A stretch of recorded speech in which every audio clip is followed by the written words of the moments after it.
గోడ అమ్మ గారు, యోగంజటి ఈశ్వరరావు గారు, సూర్యబాబు గారు, అన్న కొంచెం జరగవా రాంబాబు గారు, మురళి గారు ఇలా వేదిక మీదకి వచ్చి తమ యొక్క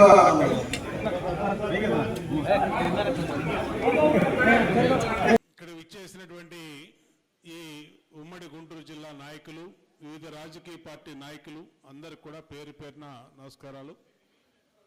ఈరోజు ముద్రగడ్డ పద్మనాభం గారి మరణం కాపు జాతికి తీరని లోటు.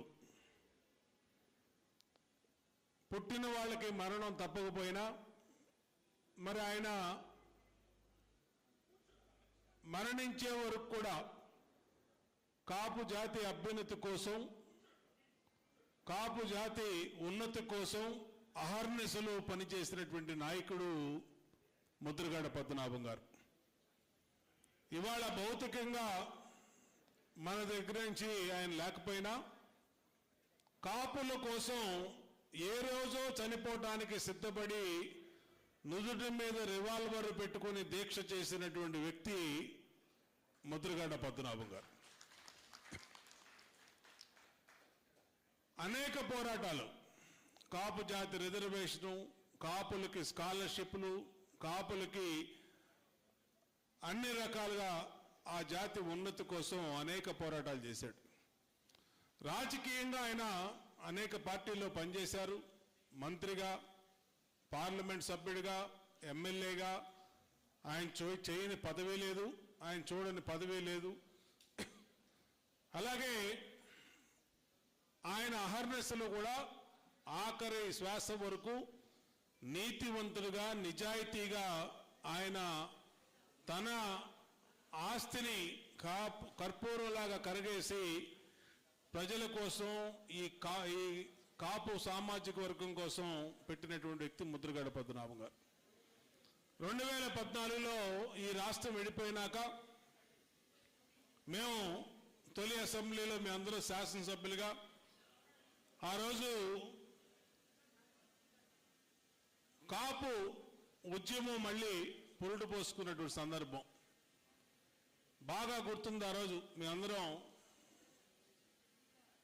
అధికార పార్టీలో, ప్రభుత్వంలో ఉన్నటువంటి వాళ్ళం.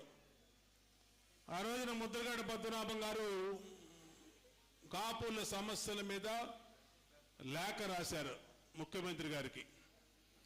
దాంట్లో రిజర్వేషన్లు కానించి, నిధులు కానించి, పోస్టింగ్లు కానించి, రాజకీయ ప్రాధాన్యత కానించి అనేక అంశాలు ఆయన పద్మనాభం గారు ఉదహరించడం జరిగింది. ఆ రోజు మొదటి లేఖ, రెండో లేఖ, మూడో లేఖ వచ్చినప్పుడు 2016 ఆ టైంలో వచ్చినప్పుడు మేము అధిష్టానం దృష్టి తీసుకెళ్ళాం. ఇది ముద్రగడ్డ పద్మనాభం గారు రాసే లేఖల్లో ప్రభుత్వం ఆలోచన చేయవలసినటువంటి అవసరం ఉంది. ఆలోచన చేసి సాధ్యాసాధ్యాలకు ఒక కమిటీ వేసి ఆ సాధ్యాసాధ్యాల పైన ఆయనతో చర్చించి డైరెక్ట్గా ఆయన్ని పిలిస్తే బాగుంటుందని ఆ రోజున అధిష్టానానికి తెలియజేయటం కూడా జరిగింది. కానీ కొంతమంది మన నాయకులే పద్మనాభం గారు ఆయన ప్రయోజనాల కోసం చేస్తూ ఉన్నారు, ఆయనకేమీ అంత పట్టు లేదు కమ్యూనిటీలో అని చెప్పి ఆయన్ని ఇగ్నోర్ చేయమని చెప్పారు. దాంతో నిర్లక్ష్యానికి ఆయన లెటర్లన్నీ కూడా ప్రయోజనం లేకుండా పోయినాయి. అప్పుడు మేము ప్రభుత్వంలో ఉన్నాం. దాని తర్వాత విషయాలన్నీ చాలా మందికి తెలుసు. ఇక్కడ ఉన్నటువంటి నెంబర్ 1 ఛానల్ ఎంఎస్ఆర్, అలాగే అనేక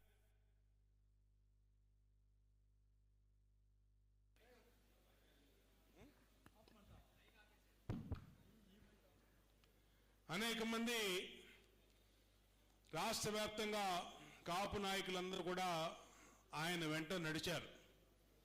తర్వాత తుని సభ జరిగింది. తుని సభ ఎలా జరిగిందో ఏం జరిగిందో మనందరం చూసాం. తర్వాత ఆయన గ్రామ స్థాయి వరకు ఆ ఉద్యమాన్ని తీసుకెళ్ళాడు. కంచాలు కొట్టండి అని పిలుపునిస్తే మొత్తం రాష్ట్రంలో కాపు కుటుంబాలన్నీ కూడా బయటకు వచ్చి కంచాలు కొట్టినాయి.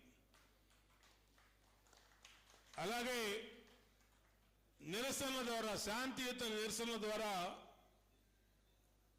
కాపు హక్కుల కోసం పోరాడండి ఆయన పిలుపునిస్తే అన్ని చోట్ల కూడా ఆయన పిలుపు మేరకు రాష్ట్రంలో కాపు కుటుంబాలన్నీ కూడా బయటకు వచ్చి శాంతియుత నిరాహార దీక్షలు, నిరసన దీక్షలు కూర్చున్నారు. దాని ప్రభావం ఆయన లెటర్ని ఏదైతే ప్రభుత్వాలకి తప్పుడు సమాచారం ఇచ్చారో ఆయన చేసిన ఉద్యమ ఫలితం 2019లో అధికార మార్పిడి జరిగిందని కూడా తెలియజేస్తా ఉన్నాం. మేము అధికారం కోల్పోయాం 2019లో. ఆ 2019లో మేము అధికారం కోల్పోవటానికి ముఖ్యమైన కారణం ముద్రగడ్డ పద్మనాభం గారి ఉద్యమం అని కూడా తెలియజేస్తా ఉన్నాం. అంటే ఈ కాపు సామాజిక వర్గం ఎటువైపు నిల్చుంటే అటువైపు ప్రభుత్వాలు వస్తాయి. రాష్ట్రంలో 5 కోట్ల జనాభాలో 1 కోటి మంది పైగా ఉన్నటువంటి బలిజ, కాపు, తూర్పు కాపు, ఒంటరి ఈ సామాజిక వర్గాలు అధికారాన్ని డిసైడ్ చేస్తాయి.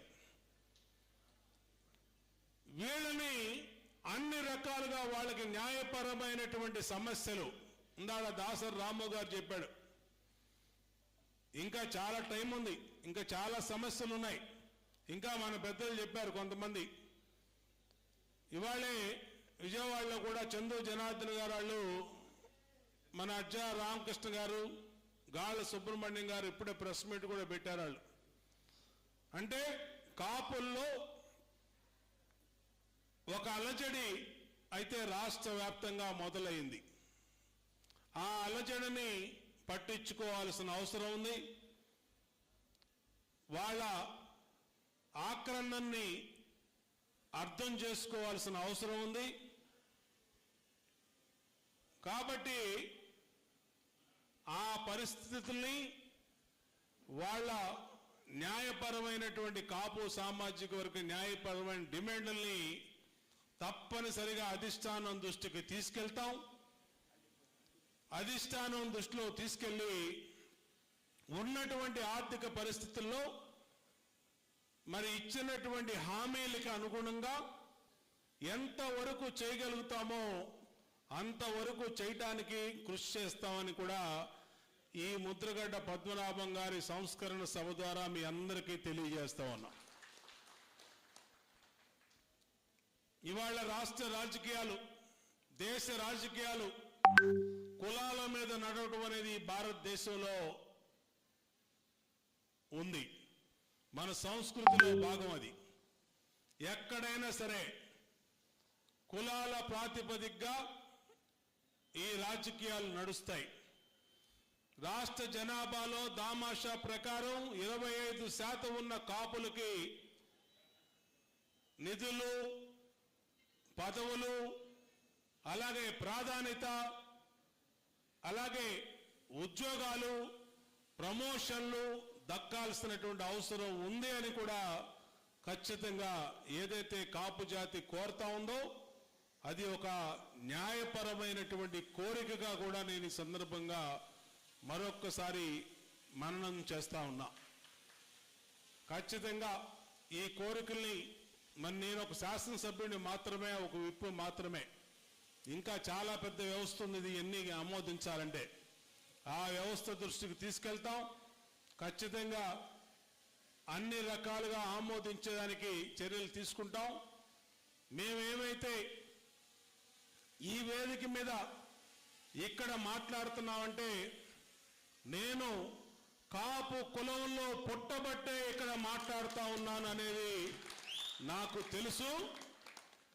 అలాగే మిగిలిన రాజకీయ పార్టీల్లో ఉన్నటువంటి అధికారంలో కానీ ఇతర రాజకీయ పార్టీల్లో ఉన్న వాళ్ళు కూడా మనకి మన సామాజిక వర్గం యొక్క ప్రాధాన్యత ఎవరికి టికెట్ ఇచ్చినా ఆ రాజకీయ పార్టీలు కాపు కులంలో పుట్టబట్టే కాపులకి టికెట్లు వచ్చినాయి. ఇంకా బీసీలకో ఎస్సీలకో లేదంటే ఇంకా మిగిలిన సామాజిక వర్గాలకో ఆ కులాల్లో పుట్టబట్టే వాళ్ళకి టికెట్లు వచ్చినాయి. కాబట్టి ఈ జాతి మేలు కోసం మనం మన బాధ్యత తీసుకోవటం అందరం కూడా మనందరి ధర్మం. కాబట్టి మనందరం కూడా దానికి చేతోడు వాదోడుగా ముందుకెళ్దాం, శాంతియుతంగా మనం అందరం కూడా ముందుకెళ్దాం. ఆ దాంట్లో భాగంగా నా వంతుగా కృషిగా నేను ఎప్పుడు కూడా ఈ కాపు సామాజిక వర్గానికి అండగా ఉండి ఎంతో కొంత నా వల్ల అయినంత వరకు కూడా ఈ సామాజిక వర్గానికి ఉపయోగపడతానని తెలియజేసుకుంటూ ముద్రగడ పద్మనాభం గారికి ఘన నివాళులు అర్పిస్తూ విజయవాడలో త్వరలోనే ముద్రగడ పద్మనాభం గారి విగ్రహావిష్కరణ కూడా చేస్తున్నామని ఈ సందర్భంగా తెలియజేస్తా ఉన్నాం. ఖచ్చితంగా దానికి కూడా అందరికీ ఇన్వైట్ చేస్తాం. ఖచ్చితంగా అందరూ వచ్చి ముద్రగడ పద్మనాభం గారికి నివాళులు అర్పించవలసిందిగా కోరుకుంటూ తప్పనిసరిగా ఆయన ఆశయ సాధనలో అందరం కూడా భాగస్వాములు అవుదామని మరొకసారి తెలియజేసుకుంటూ జోహార్ విఎం రంగా గారు, జోహార్ వంగవీటి మోహన్ రంగా గారు, జోహార్ వంగవీటి మోహన్ రంగా గారు, జోహార్ ముద్రగడ పద్మనాభం గారు, జోహార్ ముద్రగడ పద్మనాభం గారు, జోహార్ ముద్రగడ పద్మనాభం గారు. థ్యాంక్ యూ అండి.